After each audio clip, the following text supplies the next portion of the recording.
And good evening to you all. My name is Soumya Kapoor Mehta, and I'm a Senior Social Development Specialist at the World Bank. I'm incredibly excited to welcome you all to this discussion on women's groups in South Asia, landscape, impact, and the future. This webinar has been co-organized by the World Bank South Asia Gender Innovation Lab and the Evidence Consortium on Women's Groups. The South Asia Gender Innovation Lab at the World Bank is a unique initiative in that it produces evidence on solutions on what works to advance gender equality. Today, you will hear from a great lineup of speakers, all of whom have generated rich evidence on one programmatic platform, which has been used in South Asia to improve gender outcomes, and that's of women's groups. Between India's National Rural Livelihood Mission, which reaches more than 80 million poor women in villages, to the work of Seva, BRAC, and many others who've inspired us, there's a long history of using groups or a collective approach to improve outcomes for women, be it their savings, their access to credit, livelihood, skills, health, and of course, their social capital and voice and agency. In today's discussion, we will be talking about three frontier issues. First, Sapna Desai and Thomas De Hoop will present a typology for practitioners who are looking to design and implement women's group programs. The idea is to leave those in the operational space with literally a handbook, a guide to what programmatic components they should be thinking of while implementing a women's groups project. Second, we will hear from Amna Javed, who along with other colleagues has concluded a systematic review on the impact self-help group programs have had in the region. In which areas do we see positive impacts and where is the evidence relatively thin? Finally, we will narrow in on one country, Afghanistan, and you will hear from my colleague Sarah Haddock on how saving groups work on the ground in a World Bank funded project, moreover in a fragile and conflict setting, as well as the early impacts that we are seeing of women's groups in Afghanistan. A few housekeeping rules before we begin. This session is being recorded. Following the session, we will share resources associated with this webinar. For those of you who are joining us, please mute your microphones on your phones or on your computers to cut out background noise. We will have a question and answer session following the presentations. Please send your comments and questions throughout the webinar via the chat feature. And finally, I'm also going to do something different while moderating. The speakers are all really well known, and so that you hear more from them than me, I would request the South Asia Gender Innovation Lab team to share their detailed bios in the chat as I request them to take the floor. I will alert each speaker 2 minutes before their allotted time is about to run over so they can conclude. So with that, I'm just going to ask firstly Thomas De Hoop, who is the Principal Economic Researcher in the International Development Division at American Institute for Research, and an old colleague and actually a very dear friend, Sapna Desai, who's an associate at the Population Council in Delhi, in India. Both Thomas and Sapna are principal investigators for the Evidence Consortium on Women's Groups, and they will be presenting on the typologies associated with different groups that we see in South Asia in different settings. So Sapna and Thomas, welcome. Really excited to hear about the work that you've done, and over to you. I hope you can share your screen. Thanks so much, Soumya. I'm just going to share my screen indeed.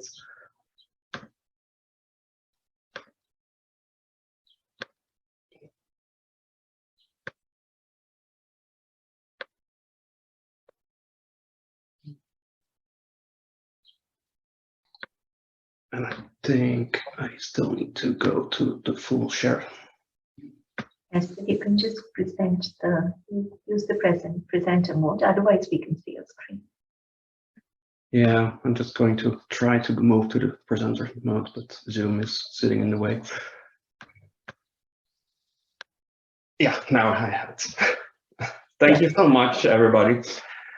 And thanks so much also for the Gender Innovation Lab for co-organizing this with the Evidence Consortium on Women's Groups. My name is Thomas De Hoop. I'm a principal economist at American Institute for Research and a program area lead for food security, agriculture, and nutrition, presenting this with Sapna Desai from the Population Council, and we're presenting a typology of women's groups. Before I start, I just want to say a little bit more about the Evidence Consortium on Women's Groups for those who are not familiar with it. It's a Gates Foundation funded initiative. And basically, we're focusing on 4 different components. We're conducting policy and program relevant research with a specific focus on 3 countries, India, Nigeria, and Uganda. And specifically, what we're focusing on is addressing evidence gaps on costs, cost effectiveness, and implementation of women's groups operating at scale.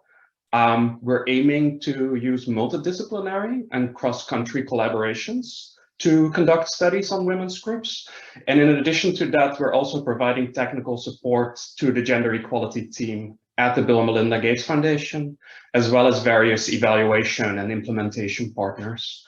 Sapna and I are co-leading the initiative, but it's a broad initiative that includes also the University of Washington, Makerere University in Uganda, the Campbell collaboration, as well as Stanford University.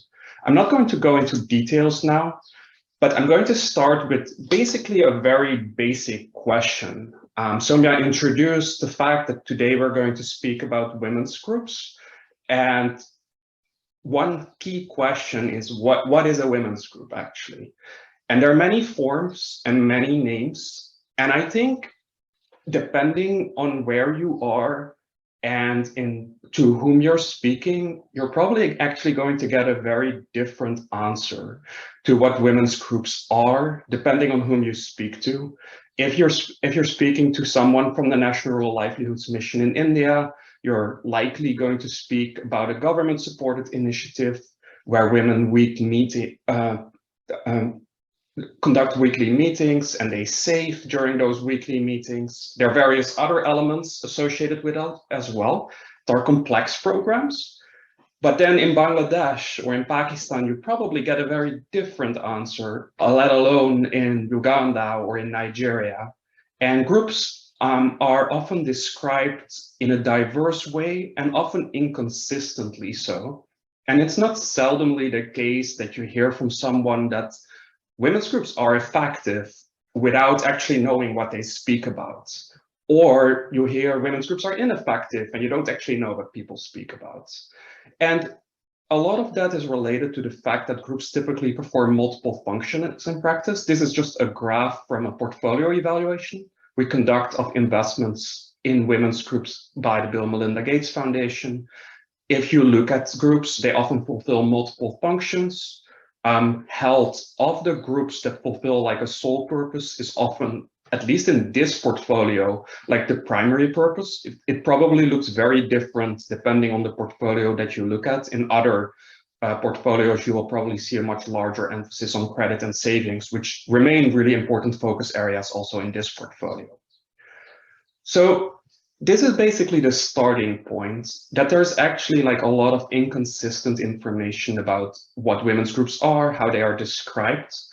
And we want to put some structure on that during this presentation. And we started with that like globally, not so much in South Asia specifically, but examining like women's groups from the academic literature. Based on that, we basically came with like a number of different criteria. One of them is membership.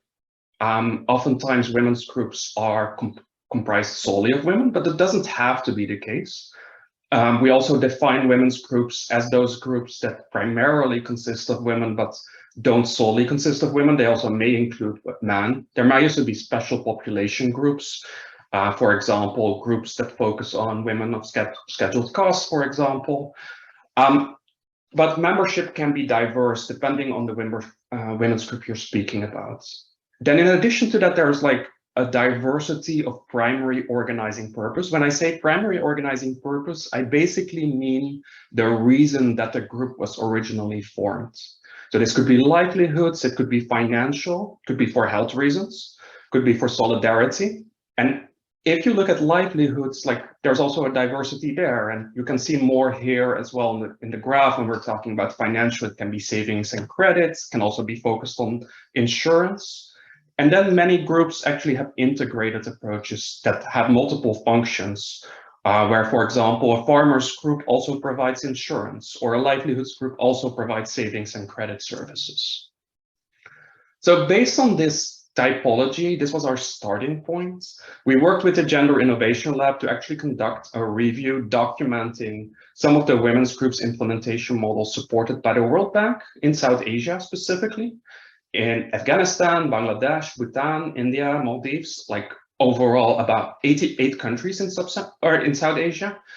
And we combined findings from impact evaluations and systematic reviews with information from program documents. And we tried to, from those program documents and the impact evaluations, come up with a synthesis to create a typology and a conceptual framework around women's groups that is specific to South Asia. And that could still be widely diverse. And like it could be very different looking in Afghanistan than in Bhutan or in India. When you look at the groups and the program documents that we examined over 100 program documents. The majority of those are from India. And I think unsurprisingly for many of you, like a large portion of those program documents from India, to be precise, 28 of them, or 57 of them, actually focused or like 28 of them actually focused on unique programs, and a large portion of those were actually on the National Livelihoods Mission. So what we found is we observed variation in programs along 3 primary axes. Again, membership, a primary organizing purpose, and the group approach. And the last one is new in comparison with our earlier typology. But for membership criteria, I think it's also important, in addition to the gender composition, to also examine whether groups are open or closed in their functioning. When I say open, what I mean is essentially that groups, when they are open, they are also open to other community members who are not necessarily group members themselves. So they can still join meetings, for example, whereas closed groups are really primarily, if not only, fulfilling function for like those women or those mixed groups that are actually like members of the group. The organizing purpose, I'm not saying much new here, but like again, we're speaking about livelihoods primarily. So providing livelihood services, providing savings or credit or financial inclusion initiatives, poverty alleviation initiatives, like graduation approaches, for example, like often have a savings group component, but the savings group component is not the primary purpose. The primary purpose was really poverty alleviation, and these groups really start often with asset transfers. And then there's like also groups that really focus on social action. And finally, like how groups use the group structure differs a lot as well. It focuses on logistical convenience. Sometimes groups are merely there and like that's a logistical convenience to provide trainings to groups. And then in addition to that, there's like groups as an agent. You can basically see groups as like receiving microfinance for individual members, and the group comes together to save, but there's not so much like an identity around the group. And then there's groups as a collective, and that's more where groups really form as function of an identity and their trainings together, but there are all kinds of different functions that groups fulfill. And Sapna will also tell a little bit more about that. But essentially, I think what is important here is that groups have a very different level of formality as well associated with them. Depending on whom you speak to, this may differ depending on what kind of women's groups you're actually speaking about. Just to give you a sense of like the group description by objective in the program documents we actually examined, what we see is that a large portion, primary objective was livelihoods, 37 of them to be precise. 21 of them actually focused on savings and credit, and this is a function of our purpose for this of this exercise. We really focused on groups that aim to examine women's economic empowerment. Of the open or closed groups, you will see here that there's actually like a wide diversity. Of the groups in our database, 32 were closed, and those were primarily government implemented initiatives. Open were 12, but also, and this is important, we studied a wide range of program documents. And for 16 of them, it was actually unclear, based on the program documentation, whether the groups were open or closed. This doesn't only hold for open or closed. There are many other different criteria that we looked at that we're not describing in detail today. But perhaps surprisingly, perhaps unsurprisingly so, oftentimes the answer to question how a group functioned was actually unclear, and unclear based on the program documents. And that really calls for action in terms of there is a clear need for better reporting on how groups actually operate. I already mentioned some of this, groups differ in terms of how they actually function. They deliver trainings to existing groups. They're facilitating individual access to microfinance or access to markets, but do not actively build group strengths. Or they really capitalize on the group structure, building group dynamics to enable linkages with other development programs, which we're calling a collective. I'm going to now give the floor just to Sapna, also to really describe our typology that we developed more in detail. Thanks, Thomas, and thank you all for having me here. So taking those axes of variation and using our previous typology that the ECWG had developed. Now that earlier typology was looking at all outcome areas that groups tend to work on. So health, livelihoods, social action or mobilization, accountability, etc. We basically honed in on the area around economic empowerment in South Asia in particular.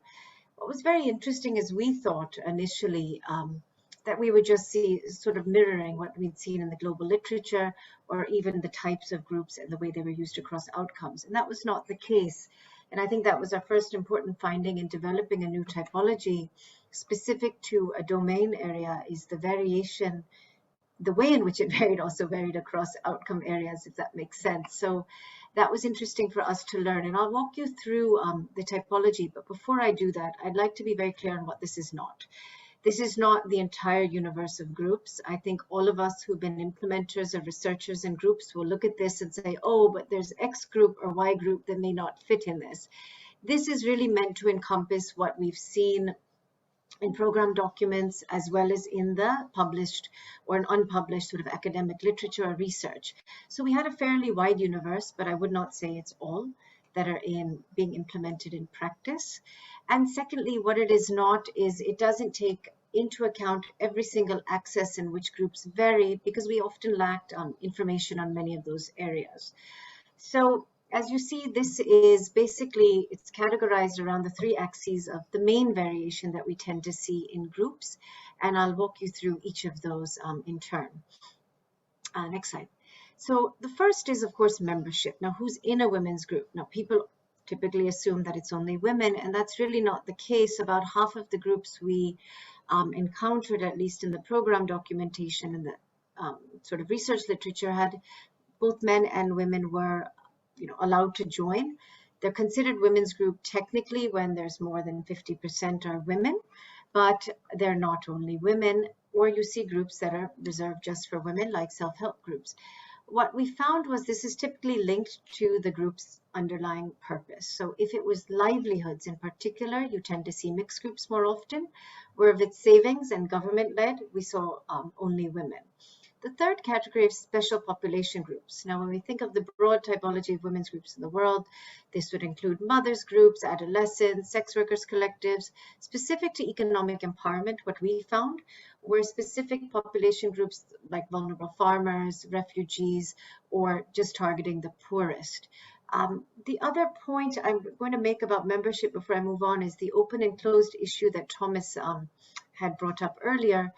Because we did see a big chunk that were, of course, open, again, that tended to be linked to the organizing purpose. Livelihoods groups tended to be more open unless they were working as a collective or a cooperative, whereas savings groups by nature tend to be closed. So these axes are not as clear cut, but they tend to be linked. But this is a kind of overall categorization that makes sense when you think of different types of groups.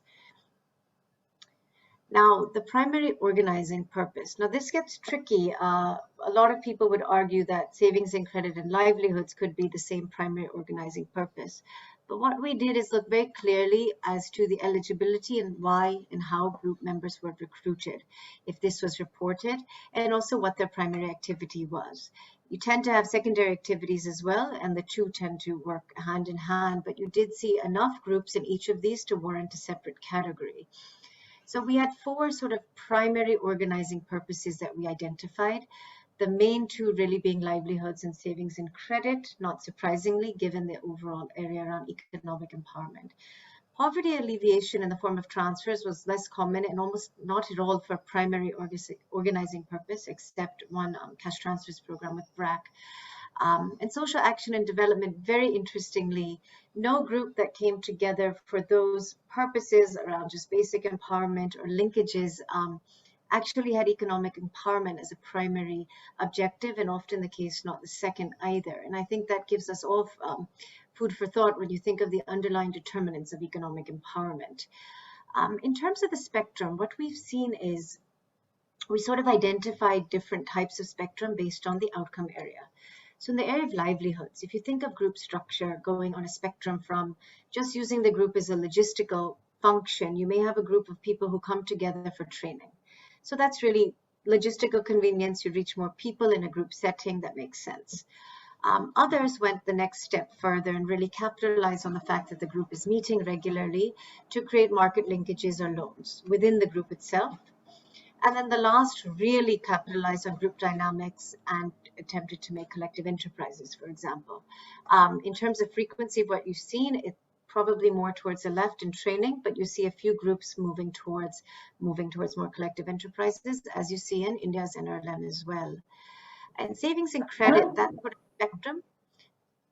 Sorry, it's just 2 minutes. So okay, absolutely. Yeah. So I'm almost done. So that spectrum was around level of formality in terms of, was it a very informal VSLA or an SHG? And similarly with poverty alleviation, the individual or the group. But I'll move on to the next slide. So in practice, we know that none of these groups do just one thing. And these are just some examples of the main things that you see groups do together. So finance and livelihoods, you might see violence prevention linked to group microfinance. Interestingly, we saw, like I said earlier, a lot less of the social advocacy groups bringing on economic activities. Next slide. So I'm not going to talk you through the examples, but I think this tells you very clearly how varied groups are in practice when you really think about them empirically and sort of in these categories. So in the evidence base in particular, when you think of groups and the impact of groups, it really needs much more clarity on thinking about what type of group, what do they actually do in practice along these characteristics to really understand where impacts are or not emanating from. And I'm going to end here with sort of the implications for evaluations and implementation that we've learned.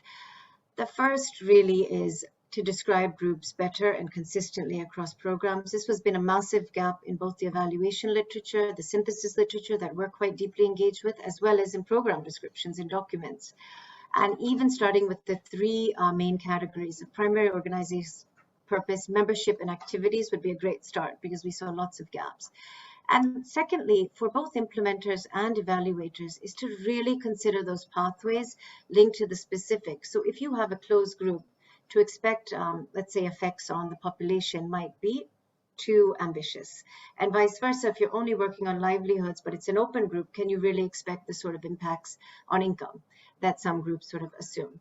So these are really the main implications we found for implementation. Thomas, if you can just flip to the next two slides for a second. I'll take exactly 30 seconds, Soumya.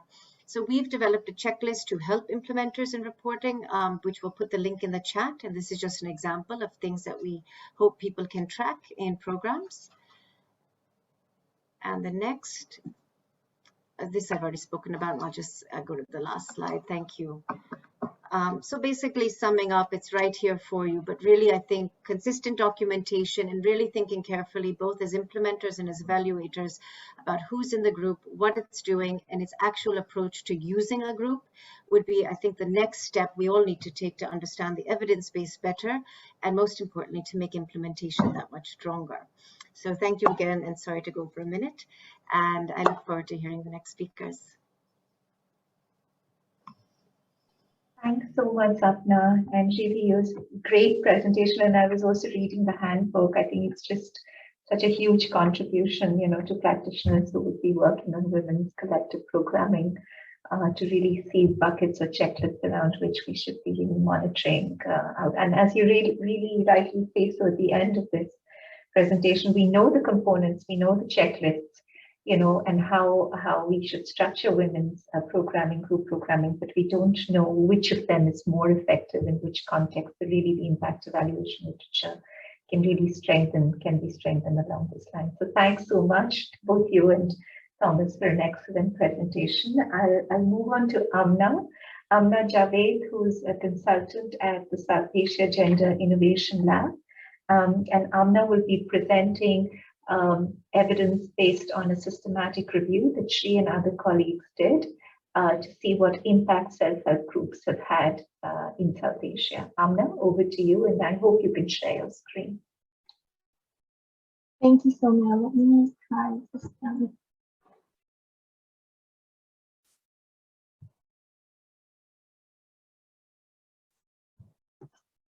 Are you able to see the screen? Yes, but could you speak a little louder, I think? Okay, I'll try. Okay, great. All right, thank you, Sonia, for the introduction, and thank you everyone for joining. Today, I'll be presenting insights from a review of studies evaluating the effectiveness of specifically self-help group programs in moving women's economic empowerment outcomes in South Asia. This is joint work with Anna Maria and Najaf Sarah. For the purposes of our study, we're going to follow the earlier literature and define self-help groups broadly as groups of 10 to 20 individuals, usually women, but not necessarily so, who come together with a common purpose. The groups are generally characterized as having regular face-to-face interactions, generating resources internally, and also involving member participation in group governance.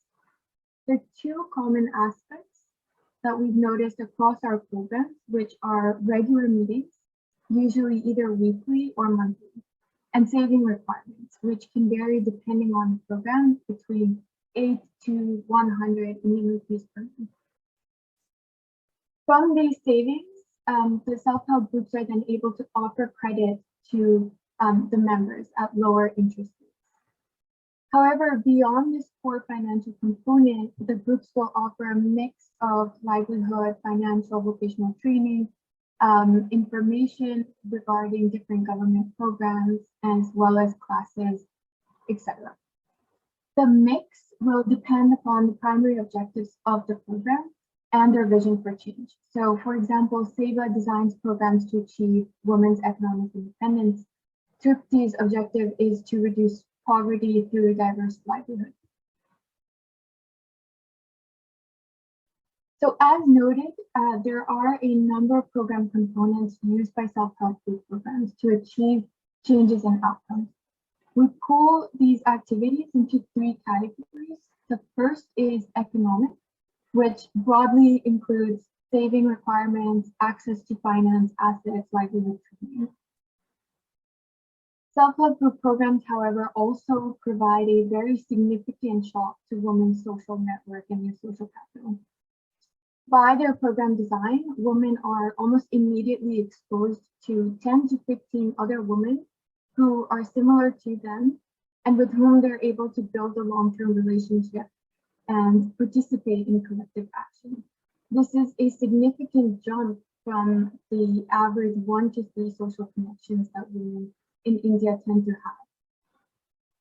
And then finally, we group together other program activities such as the provision of information regarding different government schemes, the creation of a space where women are encouraged to make decisions within the group, for example, with regard to what interest rate to charge or whether or not to approve a loan, as well as discussions on social issues. In 2019, the National Bank of Agriculture and Rural Development in India estimated that approximately 10 million self-help groups were linked to gangs across the country. However, despite how prolific the programs are, an understanding of their impacts within the region remains relatively less well understood. So we decided to conduct a systematic review of causal literature of self-help programs. And we have three main goals. First, to understand the impact of the programs on women's economic and economic outcomes. Second, to understand mechanisms for those impacts. And lastly, to identify any knowledge gaps that may exist. We sifted through approximately 2 million search hits to narrow down to a list of 33 studies using a predefined inclusion criteria. First, of course, the study must evaluate a self-help program as defined earlier. Second, we wanted to focus on causal impacts, and so we reduced our pool of studies to those employing either experimental or quasi-experimental methods, so that we can parse out the impact of the program from any underlying changes and trends. And then finally, we focus on literature which reports outcomes for women, either as a subgroup or the main sample of analysis. And the outcomes that we're looking for should fall into labor market, income, and empowerment, where empowerment is broadly defined as the expansion of choice, as well as greater control and access to resources.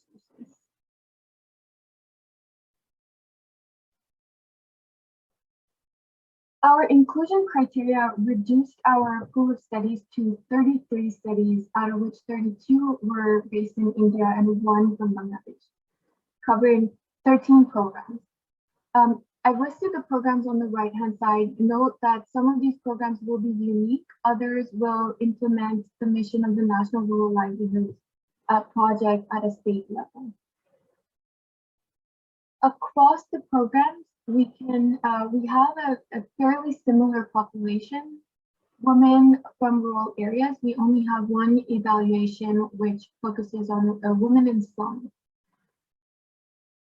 These women tend to be on average between 34 to 36 years of age. They're usually married, although that doesn't have to be a stipulation for membership, and have 1 to 5 years of education. Now, the targeted women face not one, but multiple constraints at a time. They tend to be from low income or below poverty line households, from vulnerable groups, and reside in areas which generally have poor infrastructure investment, low autonomy for women, and either low to medium female labor force participation. Now that we have an understanding of the types of sample that we're looking at, next I want to move on to the impacts that we're finding. I'll summarize select outcome categories, beginning with labor market outcomes.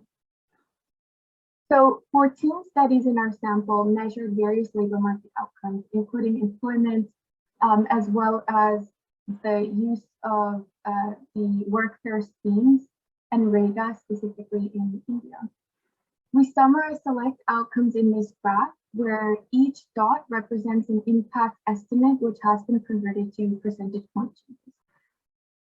Now, note that the graph highlights that across programs, the evidence for changes in employment is very weak. I do want to, however, highlight one positive effect as a case study. The authors studied SAVA using a randomized controlled trial. And this is an interesting case study because they're able to provide some evidence for mechanisms behind their results. Specifically, they show that women who are members of SAVA are able to increase their non-farm employment, however, through specifically vocational training. But what's very interesting in this case is that SAVA is an open group in terms of some of their program components. They allow all females in a village to attend their trainings, regardless of membership.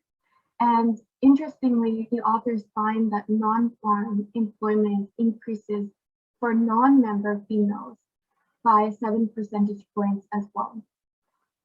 Note that these non-member women are not exposed to the regular savings requirements, and they also don't have access to credit through the self-help group. And so the authors are confident in suggesting that it is the vocational training that's driving impacts in this case. In contrast to our labor market outcomes, we find overwhelmingly positive impacts of membership on social capital outcomes. In this case, across programs with different primary objectives and across settings. Note that while social capital is measured differently, we find that women in general are more likely to know randomly chosen women in the village. They're more likely to go to their friends for support and discuss politics with their friends after being a member in a self-help group. Likewise, we also find significant positive improvements in civic inclusion. 15 studies measure civic inclusion in different ways, and these outcomes are generally measured 2 to 6 years of membership rate. So what we find is that women who participate in self-help group programs are more likely to attend village meetings. They're more likely to attend campaign events and vote. And interestingly, not only are they more likely to report any civic grievances that they have, but are doing so specifically for water, education, and health infrastructure, which we know women in South Asia have a much stronger preference for improving compared to, for example, road infrastructure. To summarize, we find evidence for changes in some outcomes, although not all. We find strong evidence for increased savings and the ability to raise money in emergencies, for social capital, political participation, and civic inclusion. We find mixed evidence for income, labor force participation, mobility, decision making. And finally, we do not find significant change in either experienced or attitudes towards violence against women, psychological empowerment, self-perception, which includes confidence, and norms and aspirations for children. Our review highlights a number of knowledge gaps, some of which I list here. First, existing programs offer bundled intervention, and perhaps that's exactly what is needed to tackle the multiple constraints faced by the target population. However, from a policy standpoint, if we are to successfully replicate programs, there is a need to empirically understand which program components drive the changes that we're seeing. There's also a need to understand the importance and impact of varying different program characteristics. For example, the frequency of meetings, what is the ideal size of groups, etc. From earlier work in India's microfinance context, we know that having weekly versus monthly meetings leads to increased social contact for women with members even outside of meetings and lower loan default rates. However, similar evidence within the self-help group program context is missing. Also, once programs have built their self-help group infrastructure, they are an ideal avenue to providing flexible service delivery. This was especially apparent during COVID when self-help groups were able to provide the necessary and ever-evolving health and safety information to hard-to-reach groups. However, there is a need to better understand these capabilities, the implementation process, and evaluation of the delivery of social services in not just healthcare, but also childcare. And then finally, we also found a lack of discussion on program costs and evidence from other South Asia region countries where programs do exist, although they have not necessarily been rigorously evaluated. And finally, I would like to end with a summary of some of the related work that is underway in the South Asia Gender Innovation Lab, as well as its Women's Economic Empowerment in South Asia collaboration platform. To narrow our knowledge gap, the lab is working on a case study of social services delivery through self-help group programs in India. We are also simultaneously conducting similar evidence synthesis for other intervention categories. A brief on skills intervention is already published, but we are currently working on understanding asset, credit, labor market, and peer interventions in the region and the impact that they have on women's economic empowerment. Separately, the WISA team is building a repository of operational material on women's groups, as well as creating a podcast to highlight what we can learn while speaking directly to project investigators or TTLs, implementers in the field, as well as beneficiaries of self-help group programs directly. The goal is to learn more about the implementation process of more broadly women's groups, focusing more so on World Bank material, and through the podcast to be able to understand any hurdles associated with implementation processes, as well as the motivation that women have in joining these groups and the benefits that they perceive. We hope to be able to share this material with you in upcoming months. And with that, I'll end my presentation. Thank you for the opportunity to present. Thanks so much. Thanks so much, Amna. This is really, really interesting and really interesting graph on the social capital and other sorts of impacts. So thank you so much for sharing the results with us. And with this, and without wasting time, I'll turn over to Sarah. Sarah Haddock is a senior social development specialist and in the bank, and she supports country programs in Afghanistan and in Nepal. So Sarah, over to you. Thank you so much, Sapna. It's a pleasure to be here today.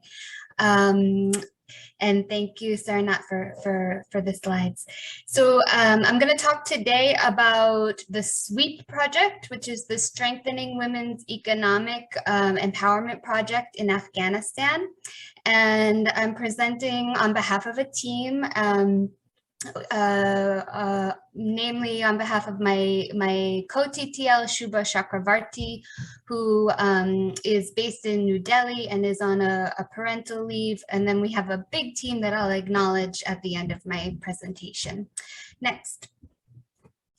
So what is the SWEEP? The SWEEP is a project in Afghanistan that's funded by the JSDF, and for which we received a SAR GIL grant to conduct an impact evaluation.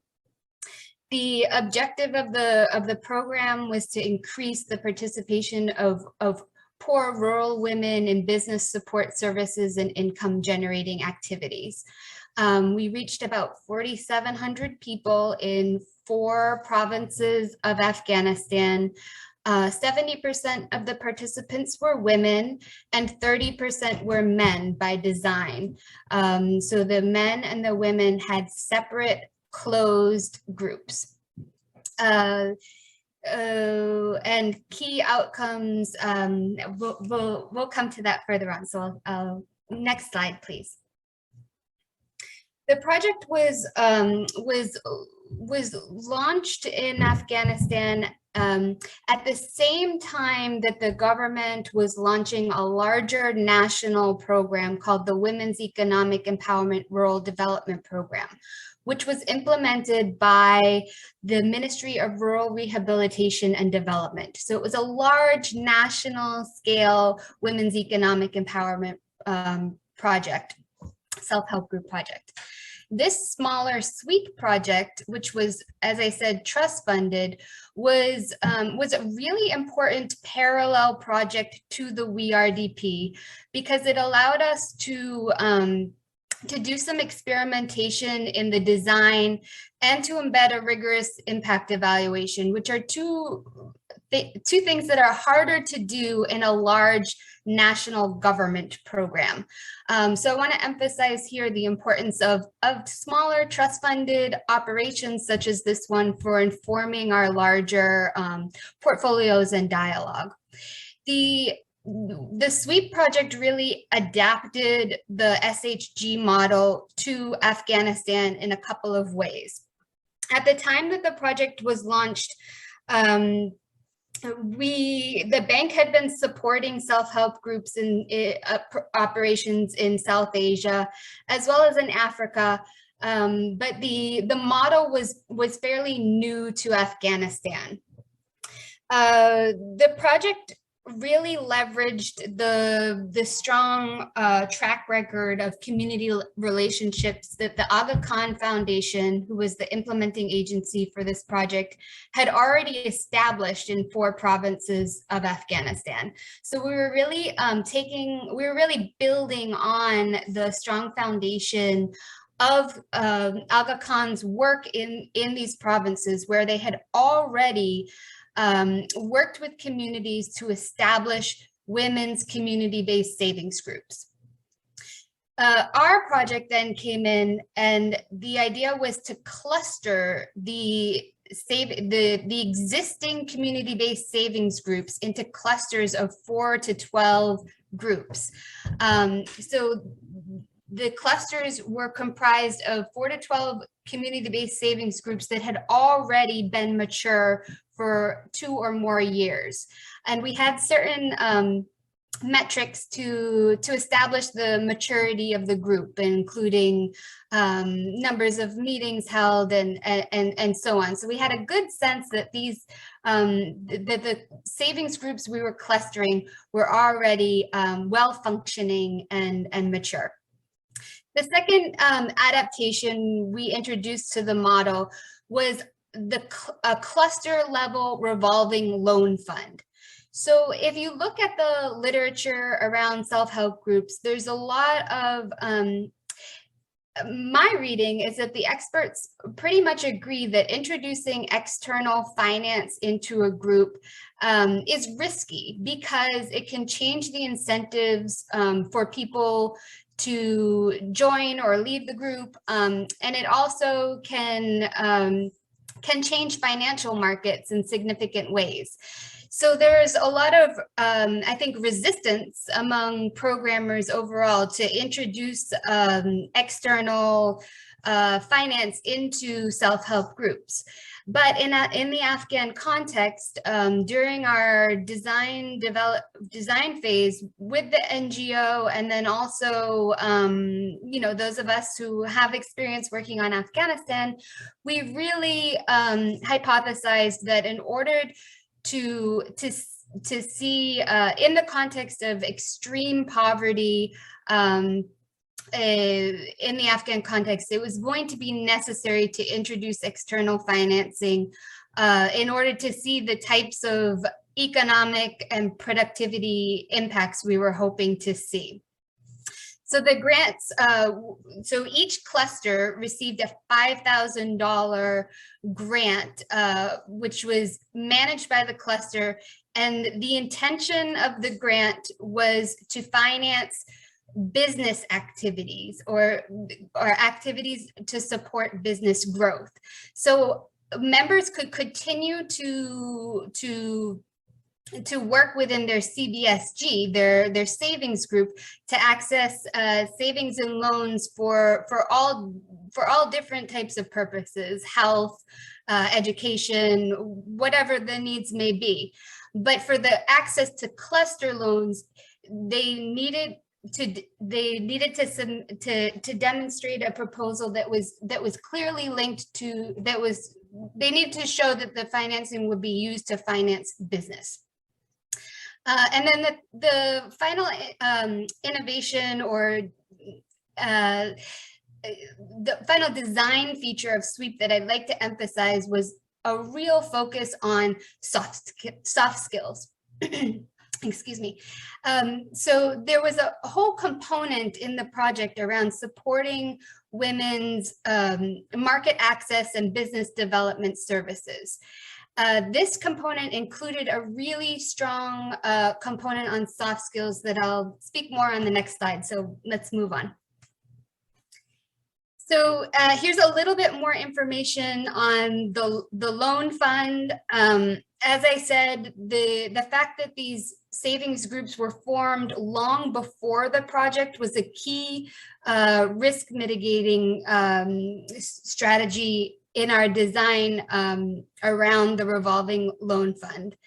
And then a little bit more information on the soft skills training. About 60% of SWEEP participants were trained, 85% women, and that was by design. We never had an intention of training all participants, mainly because the soft skills and business skills were delivered together, and we really tried to target those participants who had an economic activity or who were interested in starting one. And then I include the modules on the soft skills, and I can go into more details on the content if there's interest. Next slide, please. Okay, I'm very sorry. This slide is much too small, but here I'm presenting our theory of change, and I'd like to acknowledge that we drew heavily on a theory of change that the Evidence Consortium for Women's Group earlier developed. So we really we cite your theory of change in our IE concept note, and we really drew heavily from previous work that you had put together. But basically we have three main activities around cluster formation, the revolving loan fund, and then business services and market access.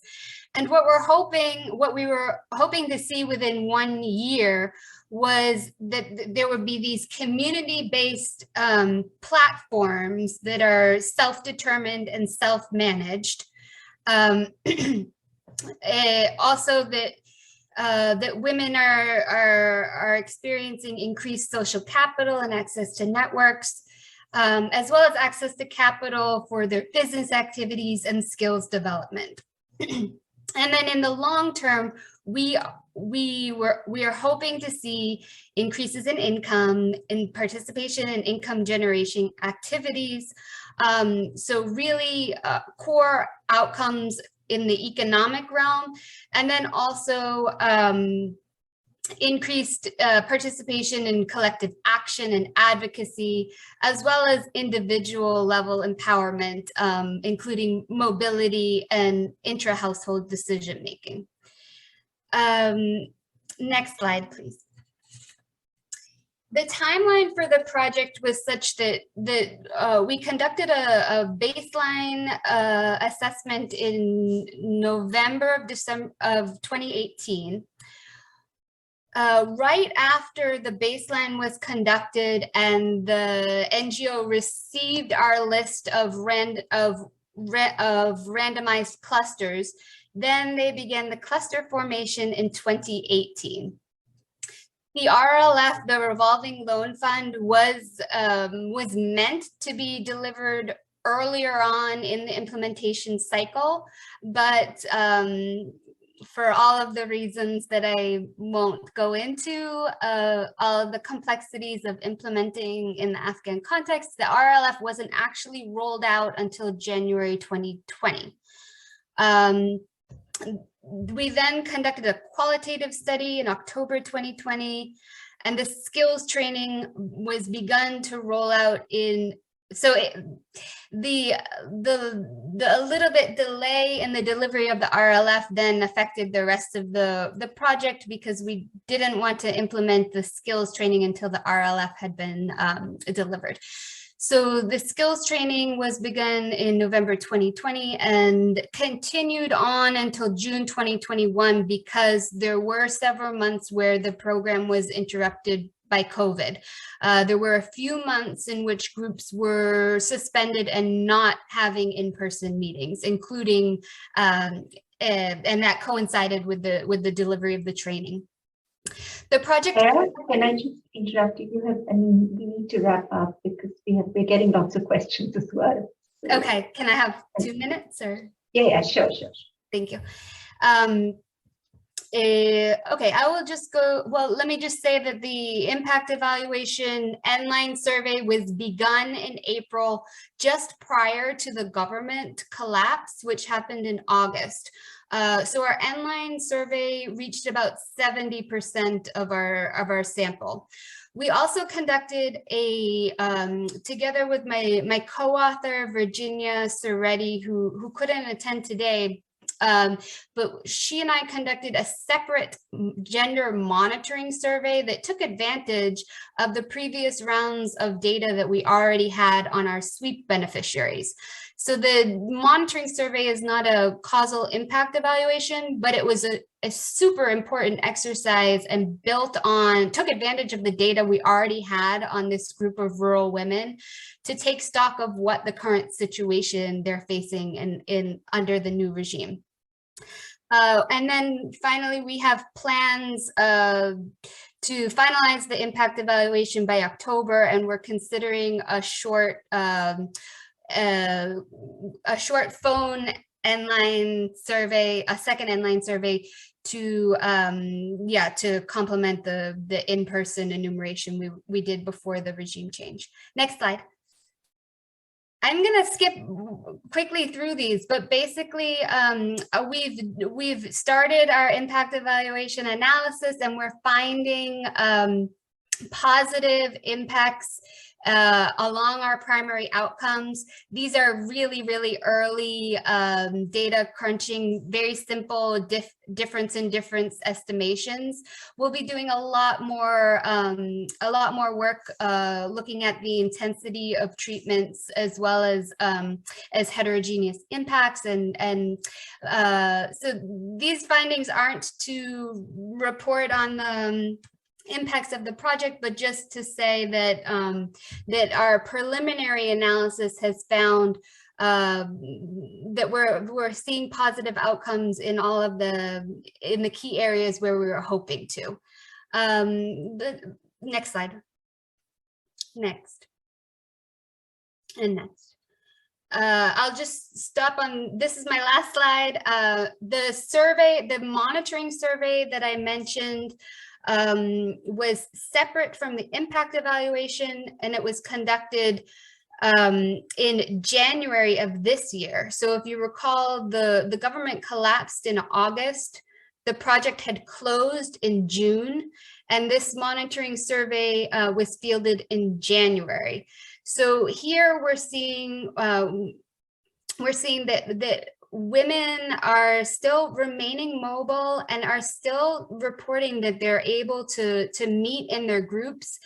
And our monitoring survey, it's not causal and it doesn't have but we are seeing that women could be increasingly, they might even be meeting in their groups more often since the government collapsed, and that there might be indications that the project is an important resource for women for mitigating some of the impacts of the regime change. So we'll be looking at that a lot more closely as we complete the impact evaluation. Last slide.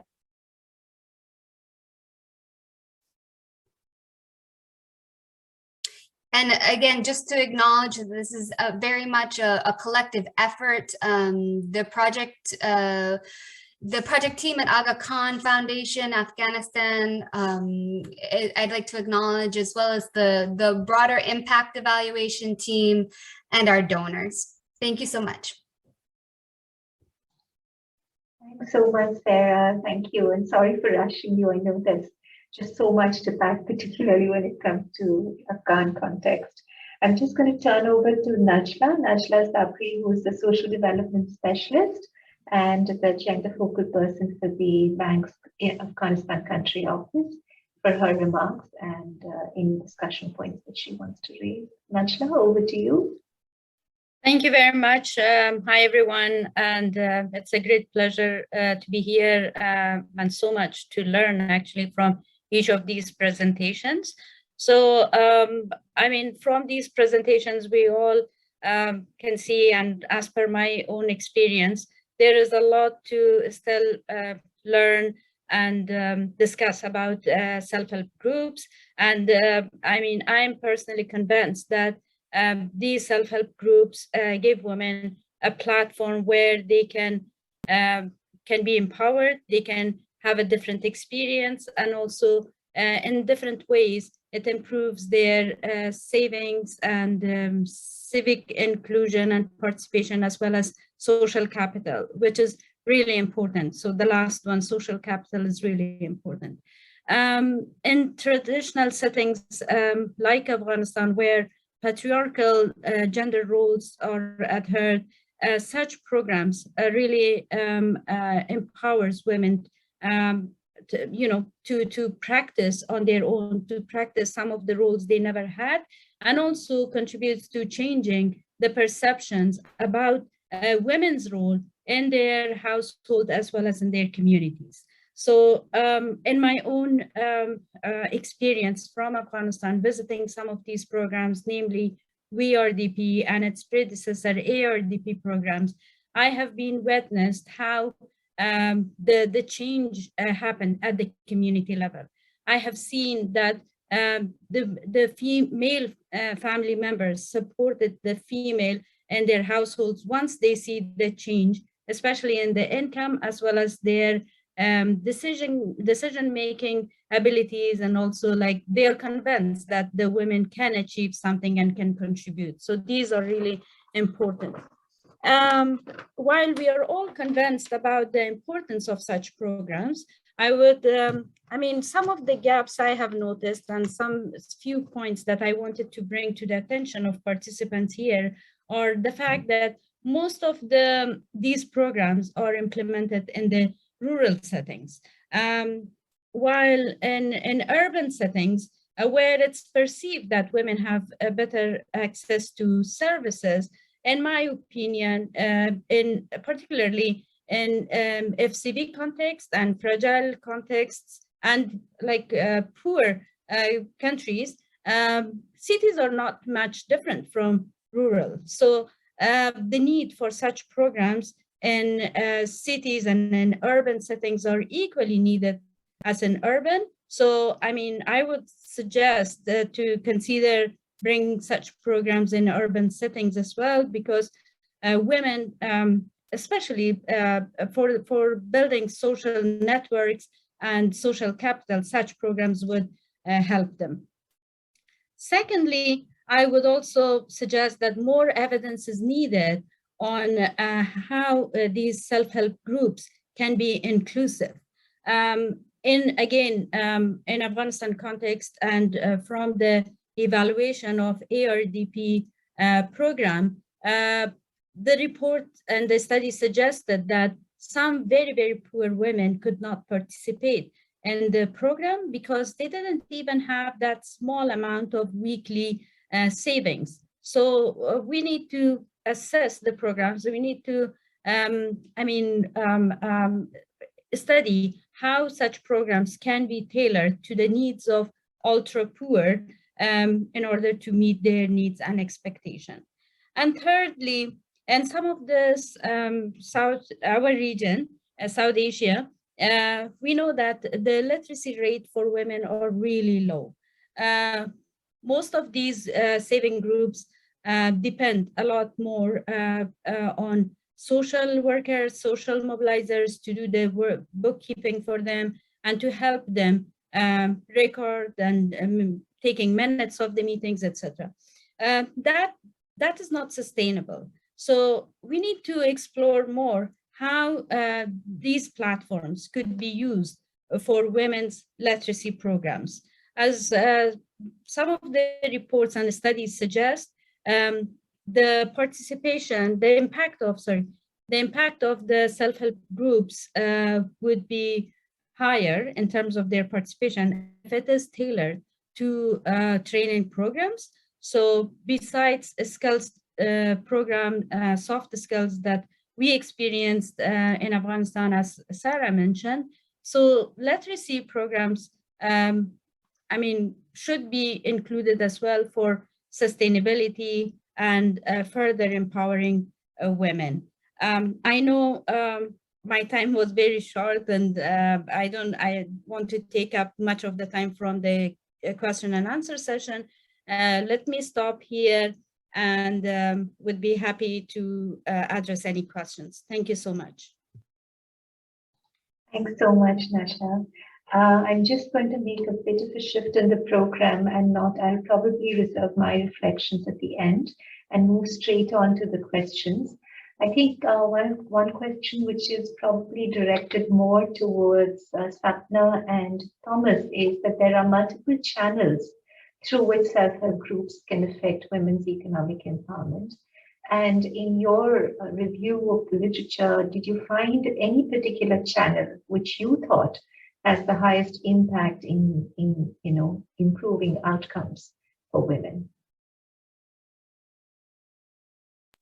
I can say a little bit about that. I don't think I necessarily have like a clear-cut answer to that question, primarily because I think the evidence on the mechanisms on how SHGs and other women's groups with economic objectives are still relatively thin. But maybe just linking back again to like how groups differ from each other. Like so far what we have been discussing is like how, for example, like the National Livelihoods Mission differs from other programs in like Bangladesh and Pakistan, as well as within India. But I think one important thing to consider is also that self-help groups themselves, even within the same program, depending on the timeline, differ. Like if you look at the Civic program in Bihar, the pilot program was implemented quite intensively. Like it had like many different components. And like that the same holds for the program, how it was implemented at scale as well. But what we also see is that the impact evaluation of the pilot program, of the Jivika program in Bihar, was somewhat more successful than the impact evaluation of the program as it was implemented at scale, in terms of, at least in terms of women's empowerment. And some qualitative research actually suggests that it might be because some of the community mobilization activities were implemented less consistently at scale. At the same time, like the story is a little bit more nuanced here, because while the impacts also decreased of the Jivika program at scale, we also see, as part of our previous research, that the cost per program or participant also reduced quite dramatically, actually. So if you look at, for example, the effects on like financial inclusion, what you see is that the cost effectiveness of the pilot as it was implemented at scale was actually like remarkably similar as the program was implemented like after its scale up. And maybe this is also like oftentimes I think people think about the social capital pathway when they think about self-help groups. In addition to that, I think one pathway that is often overlooked is the fact that many women, before they join self-help groups, as well as their households, they require access to informal credit from money lenders in the villages. But self-help groups provide like an alternative for that is lower cost, oftentimes, than many informal money lenders can provide. So I think this is like a more economic story in a sense, maybe less linked to women's economic empowerment, but oftentimes possibly like equally important, if not more so, for like impacts on financial inclusion and potentially longer term also on other economic outcomes. Great, thanks, Thomas. Sapna, anything from you? I'm going to add just one quick point, which is I think we should also consider what we measure much more carefully around women's economic empowerment and women's empowerment in general, knowing what we now know about groups. We know how often different types of groups meet, whether they're open, they're closed. So a lot of the questions we get about impacts, it really comes back to what people chose to begin to measure with, and that interestingly, what we've observed in the literature isn't always linked to the activities that they are sort of conducting. So I think really seeing consistency on the measurement as well as the with the activities that are being conducted by a group would be a great start in answering that question, actually.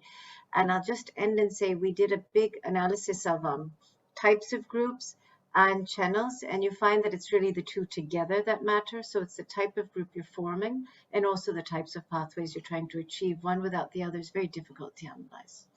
I'll stop there. Thank you. And that's a great point, Sapna. Thanks so much. I see that there were questions which were specifically about the Afghan project. I think Sarah has answered that, and also a question on psychological empowerment to Amna. But Amna, another question on the impact for you is that there are a wide range of outcomes with different levels of evidence. So in the systematic review that you did, how would you use your findings to design more effective project evaluation studies? I mean, would you prioritize, comparing effect sizes with strong evidence outcomes, or would you want to assess outcomes with even mixed or low evidence in a manner that you actually add, as Sapna was saying, better indicators to do that, or more process evaluation to strengthen outcomes where you have mixed or low evidence? Or you would just try and prioritize the ones with the strong. I mean, what do we learn for it in terms from all of this work in terms of future evaluation studies? So that's quite. I think that could be answered by you. Thank you, Sonia. So I think this comes back to the objectives that you would have going into designing such a program. What we're seeing based on the evidence from our review is across programs, no matter what the objectives are, we are seeing improvements in some of the outcomes that we look at. For example, women are saving more and they're able to raise more money in emergencies. But that's partly because of the design in which they have saving requirements. But also by design, women have a much larger and deeper social network through their participation in these groups. And so again, if the objective is to move social capital outcomes, to reduce the isolation that women in rural areas might be facing, to improve their participation in civic or political matters, then the format of and the group structure is working. Beyond that, I think we need to be a little bit more careful in how we interpret the findings. And we also need, there's a lot more information that we still need.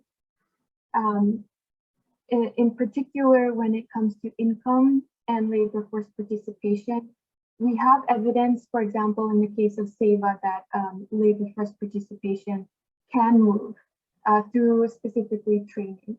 But in our systematic review, we also have other programs which are designing, incorporating training components where we're not seeing impacts.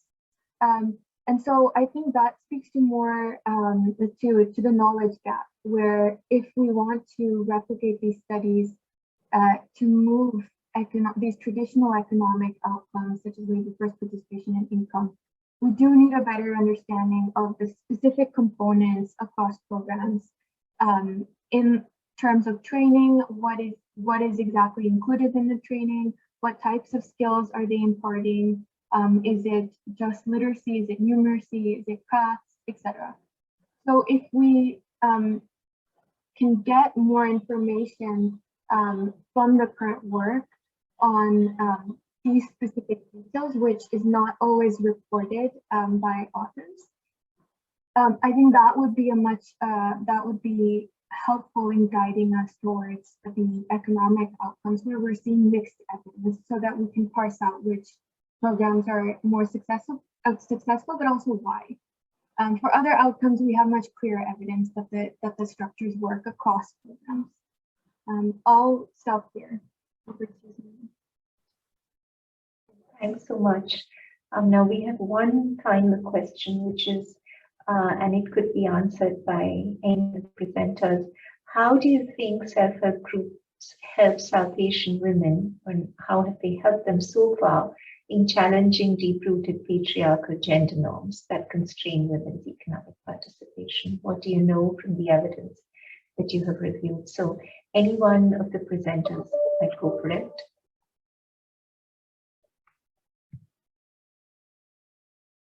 Thomas, Amna, you want Amna? Yeah, do come. My thought quickly. So there are several ways that the self-help group programs are both norm changing, but also norm informed. And a lot of this we see through some of the qualitative work and the qualitative literature. So we know that women in India tend to have restricted mobility when it comes to going to the market, getting healthcare. But in order to participate in these self-help group programs, they have to be mobile.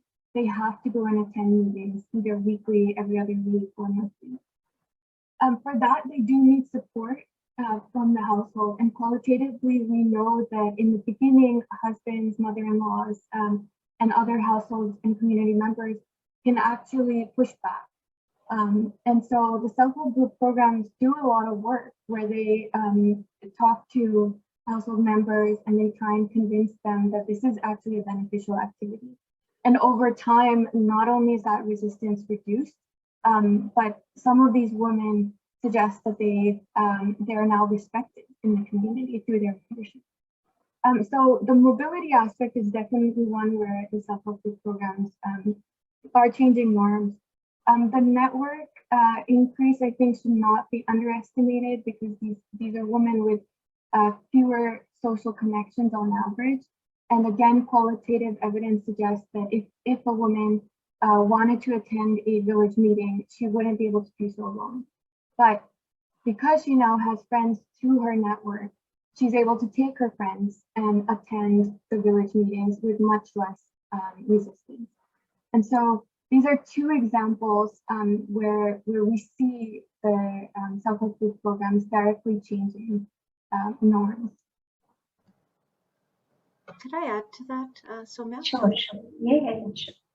So it's interesting. I think one thing that maybe didn't surprise us, but we observed in looking through the evidence was how few programs intentionally address social norms as part of their work, because actually the activities were women meeting once a week. And, you know, when we did an analysis in India, for example, of how long women meet for, it's about 20 to 25 minutes, at least in certain programs. So it's not as if you have these, you know, long meetings. These women are busy. They have multiple responsibilities at home, etc. So the assumption that just joining a group is going to change a number of factors, I think really needs to be thought through much more carefully, and the intentional, what other things need to be addressed, or otherwise some of these become platforms for specifically what they were designed for, which is great, which is savings or a training program. But that is really the group is logistical convenience.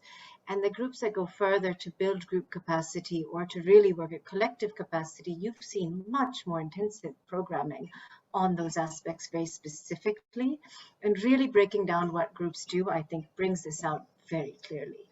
So it's important, and I think that should make us actually question why you don't see effects on violence, for example. Well, this just might not be enough. So I think it's, you know, sorry to temper it the other way, but it's important to be realistic about what these groups can do on their own without, as Amna said, a lot more support, but intentional programming in those areas. Absolutely. And I think we've also argued in how, for example, women's groups, whether they can be the platform to advance health programming. I mean, if they are health groups, yes, but then maybe they can't be the be all and end all, and we need additional interventions. Anyone else? Sarah, Najla? Any other questions from the participants? Maybe one addition, Soumya is also, and like, what do we like really want to, this is again related to the measurement, right? And I think many studies focusing on self-help groups like do include measures of women's bargaining power in the households. For example, they potentially include measures of like mobility. There are like a few studies with measure psychological empowerment. If you actually look at the studies that actually aim to measure gender norms, though, like I don't think that consistently happens at all. I don't think, I'm not aware of like almost any study that focuses on self-help groups and explicitly aims to measure norms. Like if anything, like oftentimes I think a lot of studies also collect like household level and hopefully also women level outcomes, but the outcomes for men in the household, if you really want to look at patriarchal gender norms, of course, like that's a critical thing to consider as well, but also like community expectations about communities and how they respond to women's empowerment. Like, are there social sanctions in place? I think this is like a critical knowledge gap at this point. Okay. Thanks, Velvet. Anyone else? If I may, very quickly. So while I agree with all what has been said by colleagues, one thing to also study is like the project durations that we are thinking, usually like 2 years to 3 years. Is that enough for bringing the change we want to? Is this enough for, breaking through those social norms and for the whole purpose of empowerment? So that needs to be considered.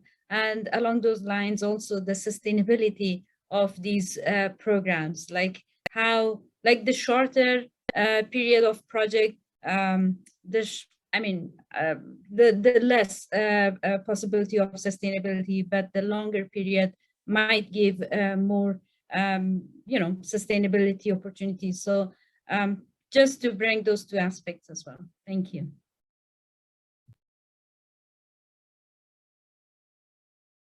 Great. So I think we have about 6 minutes left. If there are any additional questions, we can have them now, or I could conclude with a few reflections from whatever we heard today.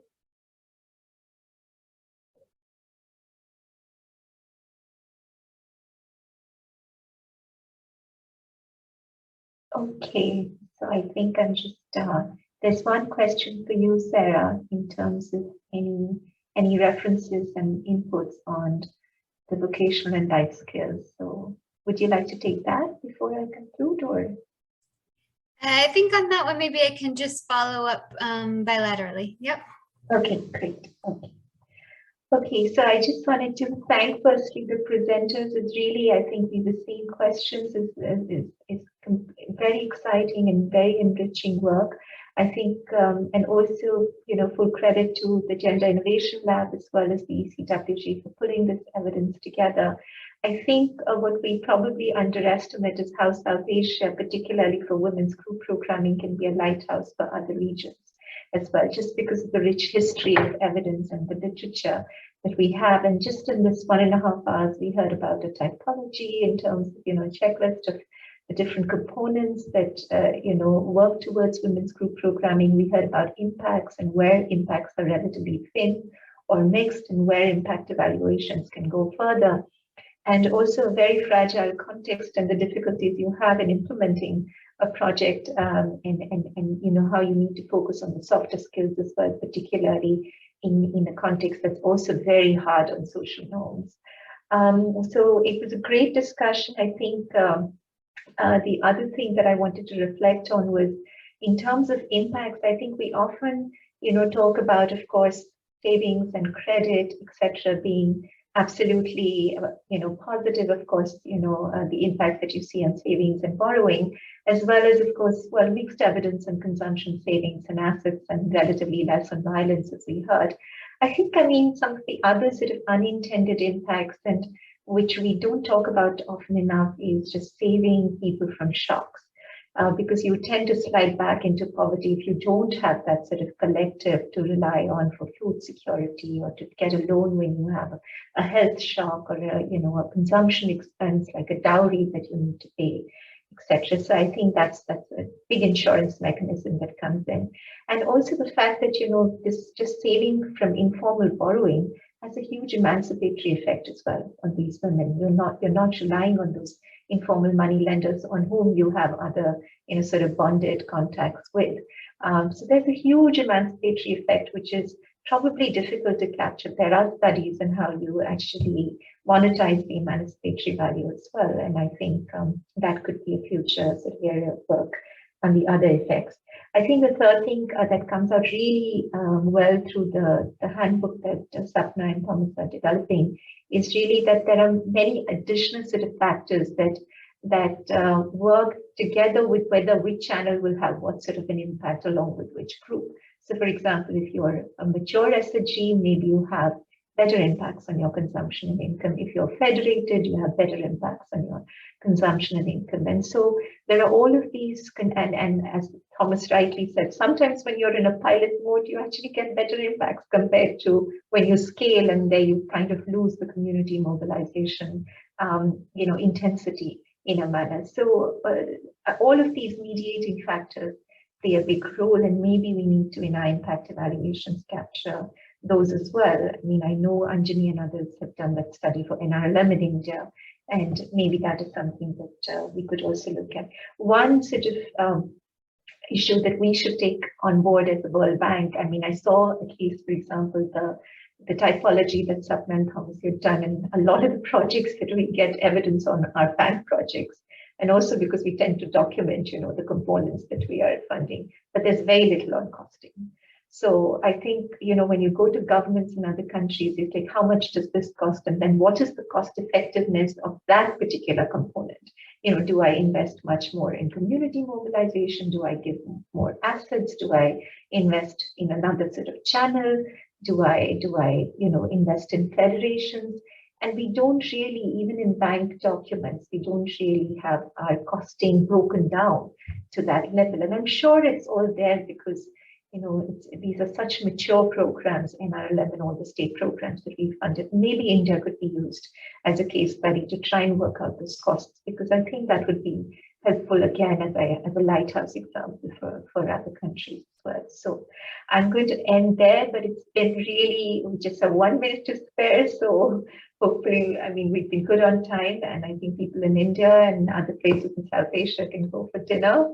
And in DC, for your work. But it's been really interesting. And thank you so much for this opportunity to both the South Asia Gender Innovation Lab. It's just I finally see you on camera. Thank you for bringing this great group together. And thank you so much to all the presenters. Really, really interesting and rich insights. And thank you to everyone who's joined. Bye for now. And all these resources will be available, including the recording and the presentation. Thank you so much. Thank you. Thank you. Thank Bye. you. Bye-bye. Thank you. Bye. Everyone, bye.